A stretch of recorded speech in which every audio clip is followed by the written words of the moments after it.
मही देवः पृथ्वी च नः इमं यज्ञं मिमिक्षताम पिप्रताम नः भरीमभि। दोनों महान आकाश और पृथ्वी हमारे इस यज्ञ को अभिषिक्त करें, परिपूरित करें हमारे लिए भरण पोषणों द्वारा। यह मंत्र ऋग्वेद के प्रथम मंडल के 22वें सूक्त का 13वां मंत्र है और इस मंत्र के ऋषि हैं भगवान मेधातिथि महिमत कर्ण।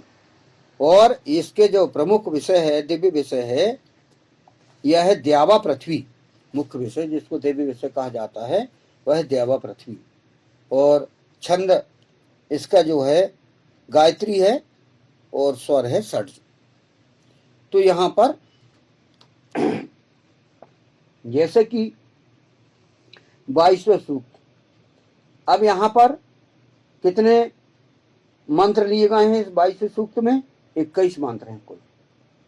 तो इसी के आगे अपन जो देख रहे हैं 13वां जो सूक्त है, मतलब 22वां सूक्त जो है वह पूरे 21 मंत्र है इसमें। तो 13 सूक्त जो 13वां मंत्र जो है उसके विषय में यहां पर बताया गया है। क्या कहा गया है?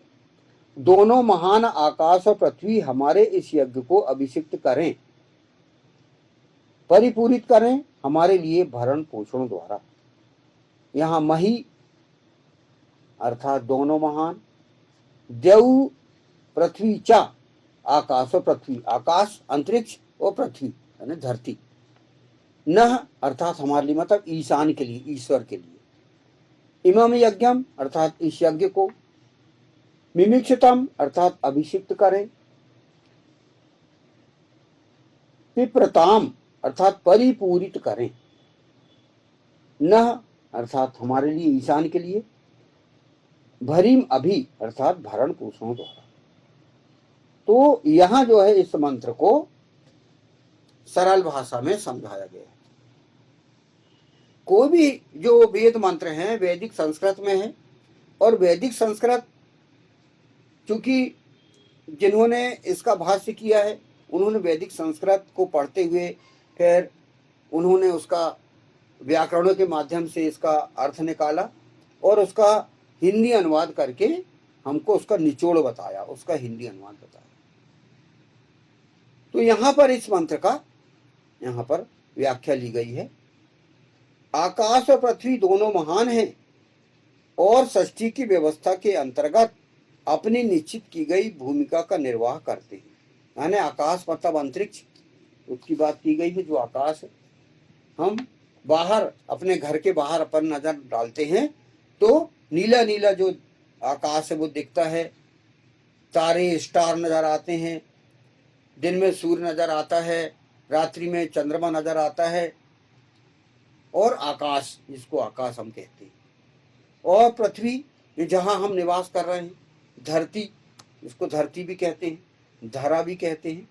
तो इन दोनों की बात कही गई है कि ये दोनों महान हैं, आकाश भी महान है और पृथ्वी भी महान है। तो कैसे महान है ये यहां पर बताया गया है। आकाश और पृथ्वी अर्थात आकाश अंतरिक्ष अपनी भूमिका जनहित में हमेशा निभाता है तथा पृथ्वी भी अपने संसाधनों से जनहित में हमेशा संलग्न है। आप देख रहे हो कि आकाश, ये आपको आकाश में जो चंद्रमा भी है शीतलता दे रहा है, और सूर्य भी आपको आकाश से ही आपको सूर्य की किरणें मिलती हैं, विटामिन डी मिलती है, और कितने बड़े बड़े सौर ऊर्जा सौर सिस्टम चल रहे हैं। सूर्य ऊर्जा से कितनी लाइटें चल रही हैं, कितने उद्योग चल रहे हैं, ये जो है आप खुद देख रहे हो। मतलब आकाश कितना जनहित कर रहा है, आकाश से जो निकल रहा है। और वही आकाश से जो है यहाँ से वाष्पीकरण होता है और वहां से वर्षा होती है, बादल बनते हैं, वर्षा करते हैं, ये सब आकाश का काम है। और पृथ्वी भी अपने जन संसाधनों से कितना करती है, आप देख लो।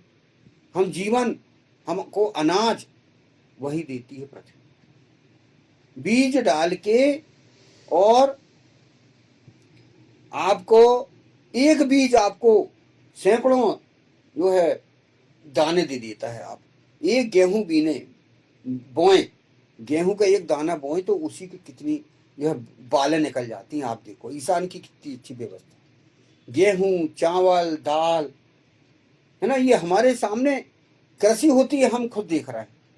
ये देखो पृथ्वी कितना जनहित कर रही है, सब्जी उगाई जा रही, एक आलू से कितने आलू होगा, एक गाजर से कितने गाजर होगा, ये आप देखो एक बीज से कितनी वो वनस्पति हो गई। तो ये कौन कर रहा है? ये पृथ्वी, ये हमको ये जनहित कर रही है। तो दोनों महान है कहा जा रहा है, पृथ्वी भी महान है। हमें जो है जो जिंदा क्यों रह रहा है, हमको जो खाने पीने को कहां से मिल रहा है? पृथ्वी तो दे रही है अपन। भाई आपको सांस आप ले रहे हो, सांस ले रहे हो आप, वायुमंडल में ऑक्सीजन है, मतलब आकाश में है, और बिना सांस लिए अपन तो जिंदा नहीं रह सकते। श्वास ये किसका, किसके एहसानमंद है अपन? आकाश के। फिर जल, जल पृथ्वी मिलता है। वर्षा वो आकाश से भी जल गिरता है, आकाश में बादल बनते हैं और वो गिरता है, और वो पृथ्वी में आपको नदियों से, और आपको जब बोरवेल आप करते हो ट्यूबवेल से आपको पानी मिलता है, कुएं से, ये कहाँ से? ये पृथ्वी दे रही है। तो ये ईशान परम परमात्मा ये कह रहा है कि ये दोनों महान है, आकाश और पृथ्वी कितना जनहित कर रहे हैं। तो ईशान परम परमात्मा ने दिया अपन को ये सब, आकाश पृथ्वी ये सब उसकी बनाई हुई है, ईश्वर की बनाई हुई। तो हम इसका लाभ उठाएं, मतलब बर्बाद ना करें। जैसे कि वृक्षारोपण करें, और वृक्षारोपण करके हम उससे शुद्ध ऑक्सीजन लें, पेड़ों को ना काटें। पेड़ों को काट काट के जो है और पूरे पर्यावरण को बर्बाद कर दिया गया है लोगों के द्वारा। तो ऐसा नहीं करना चाहिए। शुद्ध वायु हमको नहीं मिलेगी यदि पेड़ काटेंगे तो। यही तो हो रहा है, पर्यावरण को गंदगी में परिवर्तित कर दिया गया है। जबकि आप देखो कि कितनी हरी भरी धरा जो है वो आपको नजर आती है, वो ऐसा रहना चाहिए। अधिक से अधिक पेड़ लगाने की व्यवस्था की गई। नदी, पेड़, पौधे, इनके बिना हमारा जीवन नहीं, ऑक्सीजन देते हैं हमको। तो ये महानता की श्रेणी में कहा गया है ईश्वर के द्वारा। यहां कहा गया है आकाश और पृथ्वी दोनों महान हैं और सृष्टि की व्यवस्था के अंतर्गत अपने निश्चित की गई भूमिका का निर्वाह करते हैं। आकाश अर्थात अंतरिक्ष अपनी भूमिका जनहित में हमेशा निभाता है, तथा पृथ्वी भी अपने संसाधनों से जनहित में हमेशा संलग्न है। किंतु जिस जन सामान्य अर्थात पुरुष औरत को इनका प्रयोग करने का अधिकार है, उनके द्वारा ही आकाश और पृथ्वी का समुचित उपयोग नहीं किया जा रहा है।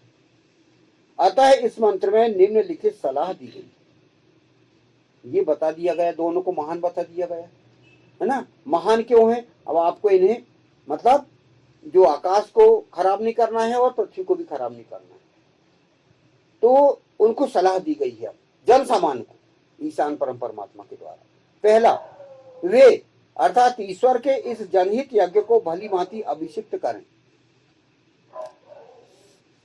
आकाश को प्रदूषण रहित, स्वच्छ व जन अहितकारी उपग्रहों से मुक्त रखें, तथा पृथ्वी को अधिकाधिक उर्वरा संपन्न, खनिज संपन्न, जल संपन्न, वन संपन्न, जनों के निवास योग्य बनाएं। ये हम यहाँ के निवासियों को सलाह दी गई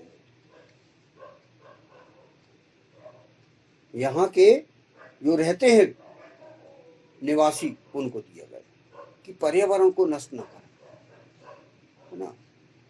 कई प्रकार के सैटेलाइट घूम रहे हैं आज, बहुत सारे, उससे प्रदूषण भी हो रहा है, वायु प्रदूषण हो रहा है, गैस फैलाई जा रही, जो वातावरण हो रहा है, लोगों को श्वास की बीमारी हो रही है, कैंसर हो रहा है, आंखों में जो है रोग हो रहे हैं। ये सब क्यों है? पर्यावरण के कारण। फिर आप पृथ्वी से निकल तो रहे हैं, सब्जी, अनाज या कई प्रकार के फल फूल, तो जल्दबाजी में व्यापारीकरण के चक्कर में अलग से इंजेक्शन लगा रहे हैं।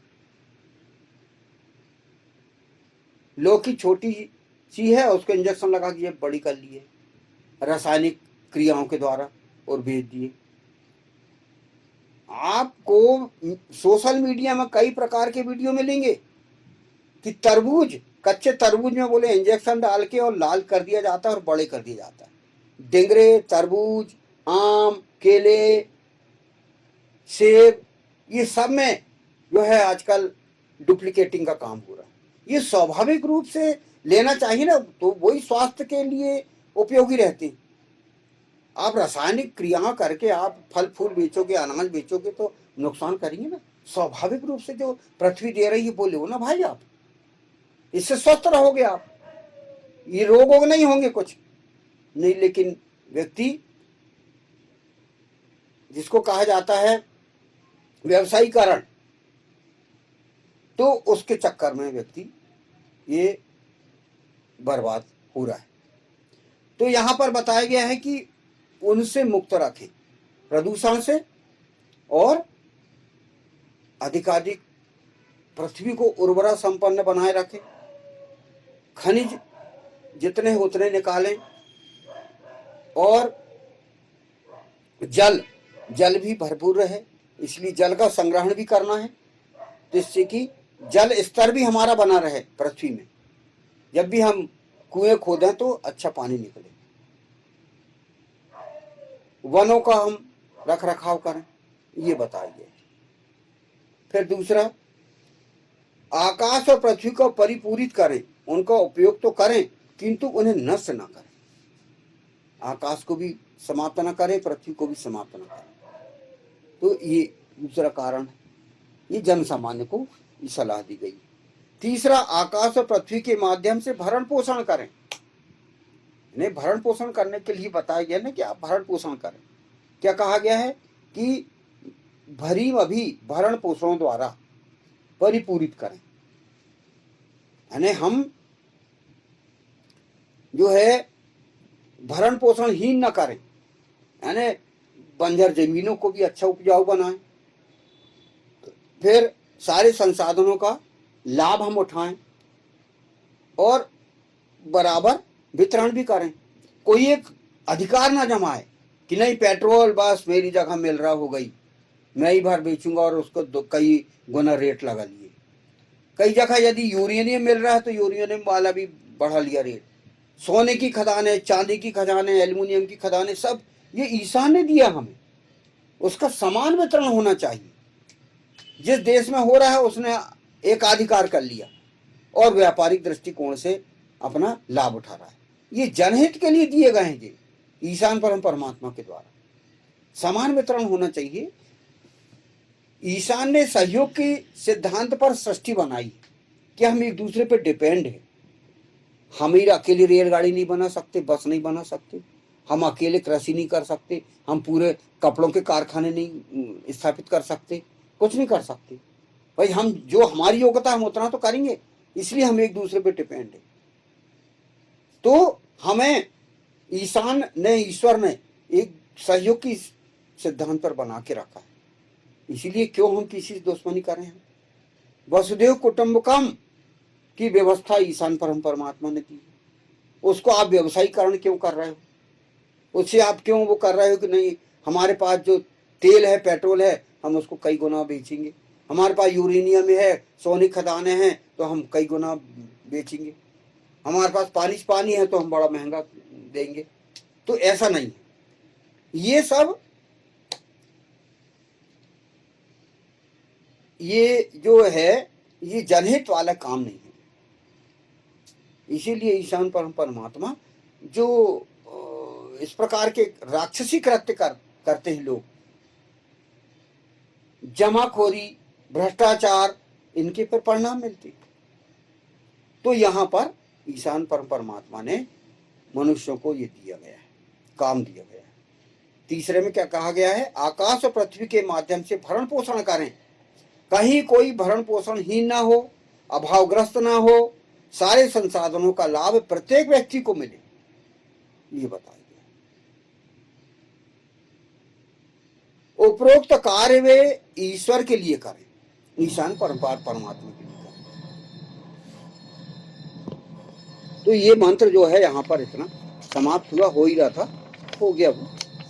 दोनों महान आकाश और पृथ्वी हमारे इस यज्ञ को अभिषिक्त करें, परिपूरित करें हमारे लिए भरण पोषणों द्वारा। ओम मही देव पृथ्वी चाना इमम यज्ञम मिमिक्षताम पिप्रताम नः भरीमभि।